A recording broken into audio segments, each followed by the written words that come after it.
एक औरत अपनी आखिरी सांसों में सामने खड़े आदमी को देखते हुए बोली, मैं तुमसे प्यार करती हूँ प्रणव। उसकी आंखों से एक आंसू गिरा और उसने अपना हाथ सीने में घुसाकर दिल निकाल लिया। उसे प्रणव के सामने दिखाया। अगले ही पल दिल चकनाचूर हो गया और वो औरत पछतावे के साथ मर गई। प्रणव ने चुपचाप उसके गाल को छुआ, कुछ नहीं कहा, क्योंकि वो जानता था कि उसके सामने पड़ी मीरा एक शक्तिशाली चुड़ैल थी जो श्राप देने में माहिर थी। 200 साल पहले मीरा ने प्रणव का प्यार पाने के लिए उसे प्रपोज किया था, लेकिन उसने मना कर दिया। गुस्से में उसने प्रणव की प्रेमिका अदिति को श्राप देकर चट्टान से नीचे कूदने पर मजबूर किया, जहाँ उसकी मौत हो गई। मीरा चाहती थी कि प्रणव उसकी तरह हर सेकंड तड़पे। उसने गांव वालों को भड़काकर प्रणव को राक्षस कहकर लोहे की जंजीरों वाले ताबूत में बंद करवाकर उसे जमीन की गहराइयों में दफना दिया, जहां ना वो जी सके ना मर सके। 200 साल बाद घर बनाते समय मजदूरों को वो ताबूत मिला।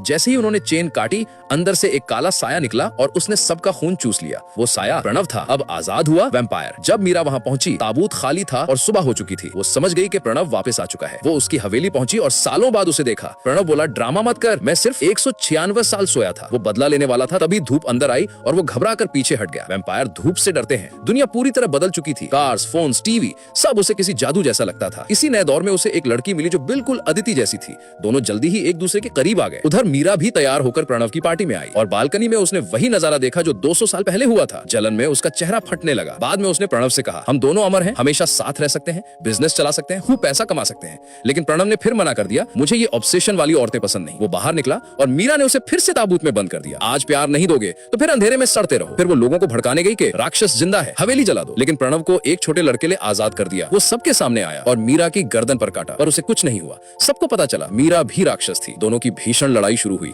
मीरा चिल्लाई, आई लव यू इडियट। लड़ाई में प्रणव एक मूर्ति से टकराकर दीवार में फंस गया। मीरा उसे आखिरी मौका देने वाली थी कि वो उससे प्यार करे। तभी छोटा लड़का आया, छोड़ दो उसे। मीरा पीछे मुड़ी और वहां लड़के की माँ की आत्मा खड़ी थी, जिसे मीरा ने मारा था। आत्मा की चीख ने शॉक वेव बनाकर मीरा को झूमर पर दे मारा और वो नीचे गिरते ही बुरी तरह घायल हो गई। प्रणव ने सबको बाहर जाने को कहा और मीरा उसके सामने मर गई। वो चुपचाप खड़ा रहा। कहानी के अंत में मीरा का आखिरी श्राप पूरा हुआ। अदिति चट्टान से कूदी, प्रणव उसके पीछे। जमीन पर गिरने से पहले उसने अदिति की गर्दन पर काट लिया और दोनों वैम्पायर बन गए। अब वे हमेशा साथ रह सकते थे और यही मीरा जिंदगी भर चाहती थी।